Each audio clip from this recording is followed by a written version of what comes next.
大家好，娱乐圈永远都是一个充满机会，也充满争议，充满乐趣，也充满了谣言的是非之地来。有些人轻轻松松就能够冲上的顶流，有些人百折不挠的迈向了巅峰，有些人莫名其妙就跌下了神坛，有些人战战兢兢的如履着薄冰。因为这个圈子不仅仅充满了桃花满眼的诱惑，也充满了桃花凋零的折堕。通常一句话就能够让那些无心的艺人踩到了有心的地雷。人生无常，赵领、王一博依旧需要且行且珍惜。深度加温度，新闻最专注。首先，我先来问您一个让人倍感挠头的问题吧。这个问题是，现在的这个娱乐圈最热衷于插手偶像工作，甚至于个人选择的粉丝群体是哪一个特定的粉丝群体呢？如果您无法肯定的话，那么我这里充斥着各种您想要的答案。2022年的5月6号，赵领的工作室果然如约而至了，因为这一天是个大日子。这一天里面再次放出了超典型的大 boss 赵领的一张隐喻历史非常斑驳的背景图出来。但凡熟悉本频道的人都知道，赵领团队的审美和文案，在视角永恒与别不同的我的眼里，已经是无话可说，无力吐槽的那一种。不过呢，赵领出道整整16年的风华萃取心路语录还是非常带感的，非常充满了记忆的。而且呢，真的是字字如小酒，越陈就越香。特别是早期的赵领迷茫的心声，都是沉甸甸的记忆来的。比方说2006年的时候，这个不到20岁的赵领心里面充满了未知和忐忑。他说，没有一行是好当的，但是只要你付出了，他可能会有回报的。可能这2个字可算是充满了两眼一抹黑的漫长的迷茫和等待了。5年之后，也就是2011年，他的生命的轨迹以及活力与朝气便开始静悄悄地发生着变化了。那一年，他有份参演并且开始大放异彩的新《还珠格格》终于杀青了，而且呢还顺顺利利的上映了。所谓人逢喜事精神爽，那年的赵领成功的喜悦所迸发出来的强有力的自信，开始正式的进入到了精神世界的飞行跑道当中去了。他说，晚上回去就拿手机录音，念台词，找自己说话声音最好听的位置节奏，然后呢记下来。其中的关键字：晚上、录音、台词、笔记，算是完美的串起了这个拼命三娘的这个夜晚了。赵领的成功就是纯正的草根的成功来的，而草根的成功都是日日夜夜的汗水与努力来的，是一点一滴精心浇筑起来的，根本就没有任何捷径可言的。如果您有兴趣的话，去静心回顾一下本频道过往的那些视频，您同样也可以深刻的感受一把几乎同款的王一博呢艰辛无比的成名之路。很多的点点滴滴，每天每日的心路历程，其实都在深刻的诠释着成功背后的那些不容易。非常有意思的是，恰恰就在赵领的演艺生涯开始踩上油门，开始进入到加速度的这个关键的时间点，另外一位灵气四射、官精致、可爱同款的小圆脸巨星鼻祖，突然之间跌落死水，销声匿迹了。于是乎，江湖传闻说，这位当年有份担任过08年奥运火炬手的顶流女星，如果不是因言获罪的话，赵丽颖出头的机会肯定要被延迟了，要被耽搁了。真的是所谓时也命也，娱乐圈可见一斑了。歌手出身的张娜拉是一位契合度超高的灵气演员来的。2005年的一部《电鳗公主》让她同时搭上了野蛮女友，再加上《还珠格格》的野蛮之风顺风车了。一夜的爆红让这位中文实实在在不太溜的韩国妹子实实在在的躺赢了韩流的红利和自己的人生，同时之间也实实在在的站在了顶级流量的舞台上，轻轻松松的横扫了全中国了。然而呢，谁也想不到的是，这个灵气逼人、甜美乖巧，而且还是影视歌三栖的巨星张娜拉，偏偏在2009年的年底，居然因为一句完完全全没有毛病的直言快语，落了个身败名裂、后悔终生的悲催收场。当时他说的韩语的原话是：有邀请函就去中国。结果呢，却被有心人中文翻译成为了经费紧张会去中国。于是乎，经过持续发酵、添油加醋和以讹传讹，这个让全体中国人愤怒的人傻钱多的歧视梗，算是给彻底底的给立住了。即便张娜拉的原话压根儿就没有一星半点歧视中国人的意思在里面。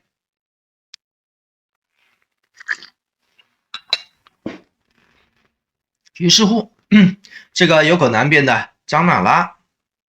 瞬间塌房了，也永恒社死了。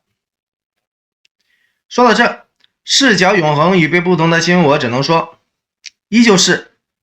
99.999%的人都不可能知道，貌似偶然的张娜拉的窦娥冤，也有着很难绕得过去的必然性，藏在了整个的悲剧的背后。而且呢，一向眼尖、一向实话实说的新闻，我不得不提的是，2010年，张娜拉再次委屈道歉的视频当中，那些欲语还休的小表情，真都酷似接棒成名的那个赵丽颖。所谓江山代有才人出，真的是由不得任何人的想象力了。结果呢，接棒成名之后的赵丽颖，恐怕自己做梦也想不到，一种妖言惑众的杀伤力依旧在整个的娱乐圈当中横行，而且呢，无日不休。熟悉本频道的人都知道，最近这2个月，由于疫情的缘故，不少人都待在自己的家里面无所事事，而且呢，还开始闲得发慌了。再加上泛政治化的娱乐圈当中，那些圈内艺人们都争先恐后的低调做人，不敢造次，这让有趣逗逼的那些物料越发是买少见少的了。于是乎，艺人们做核酸、刷个牙、晒个爪、吃个饭什么的，都能够成为了无聊看客们搜肠刮肚的热搜词条了。这不，藏身剧组当中的王一博还是被人无情的给扒了出来了。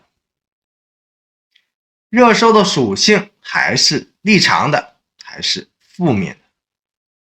这回的词条是无名对外公示的主演的排序来的。3金影后周迅居然排在了新人王一博的后面。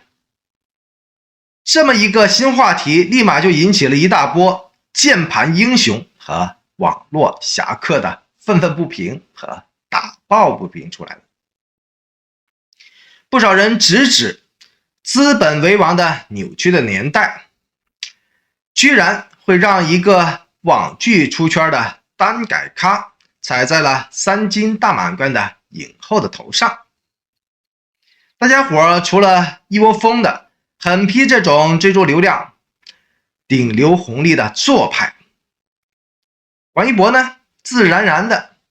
也成功成为了论资排辈挤压影后的反面教材。说实在的，在视角永恒与别不同的新闻我的眼里，这些人真的是太闲，超级闲，闲出汁的那一种。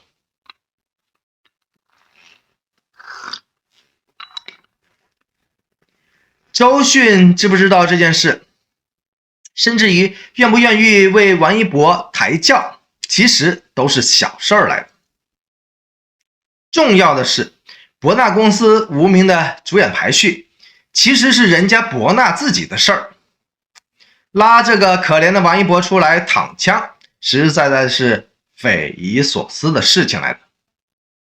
而且呢，众所周知的，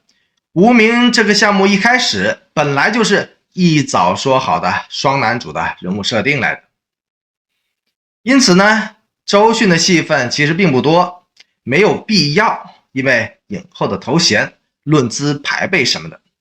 非要把配角的名字非要放在主角的前面。这种风向十足的拉踩，实实在在是属于画蛇添足、无中生有了。当然了，即便这种拉踩貌似伤害性不大，却也是侮辱性极强的。那么个中的蹊跷，您看出来了没有呢？难道说真的是王一博今年犯冲，命犯桃花了吗？在新闻我永恒与别不同的视角当中，现在的娱乐圈当中，这种挑事儿不嫌事大的好事之徒，永远都不会缺位的。赵丽的部分的苦恼，同样的也源自于此。要说时下最热衷于插手自己的偶像工作以及个人选择的粉丝群体，就是战力当打的85花粉。有些粉丝特别热衷指手画脚，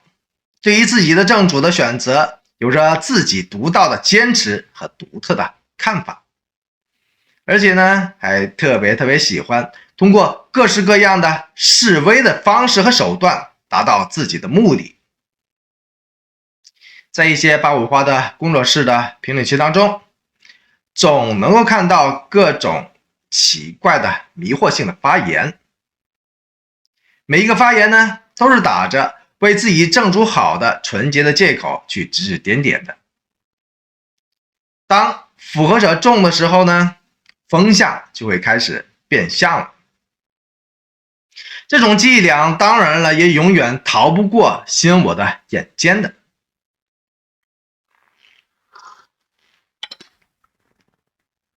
只能说，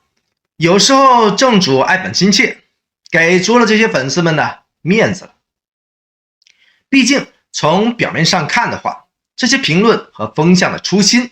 貌似都是真的是为了让正主更好。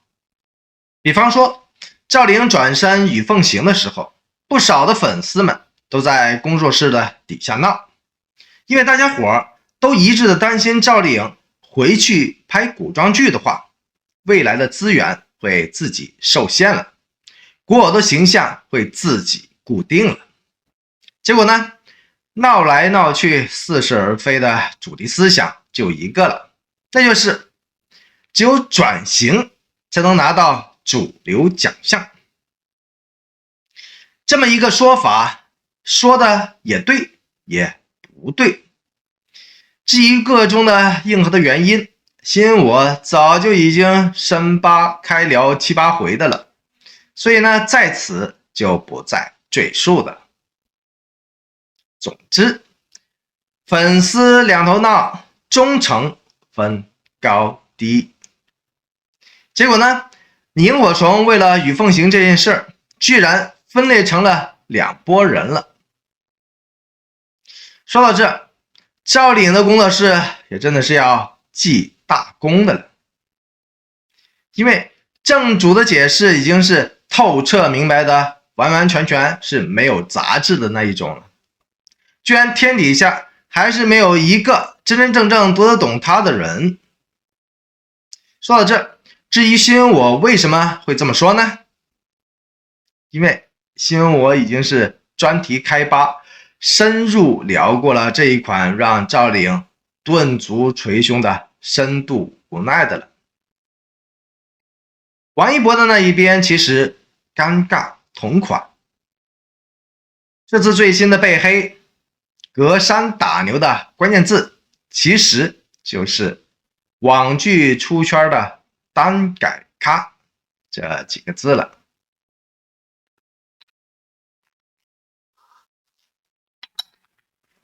而且呢，实话实说，单改成名的的确确始终都是王一博绕不过去的坎儿来的。这种无时无刻的带风向，说白了始终都是可大可小的弹性操作来的，也就是说是要看时辰。但凡任何风向收紧的时候，这么一种带风向就能够收到奇效的了，就能够顺顺利利的带出某种意想不到的社死的节奏出来了。那么为什么视角永恒与别不同的新我会这么肯定，会这么说呢？因为那个长相甜美、形象讨喜的张娜拉，就是这么一个超典型的命犯桃花、莫名秒死的典型案例了。首先，中国传统文化当中，桃花不仅仅代表着爱情和缘分，更加代表着人缘和朋友缘。桃花畅旺，代指人际关系良好，异性缘分美妙。带桃花的人不仅仅具备超强的异性吸引力，更具有抗打抗衰的人缘和朋友缘。因此，与其相反的，犯桃花的人虽然同样具备了超强的异性吸引力，却同时之间碰上了被打被摔的人缘和朋友缘，其中就包括著名的挥之不去的如同狗皮膏般的黑粉缘了。艺人张娜拉当年因言获罪的时代背景，刚刚好就是中共建政60周年的伟大、光荣、正确的年代。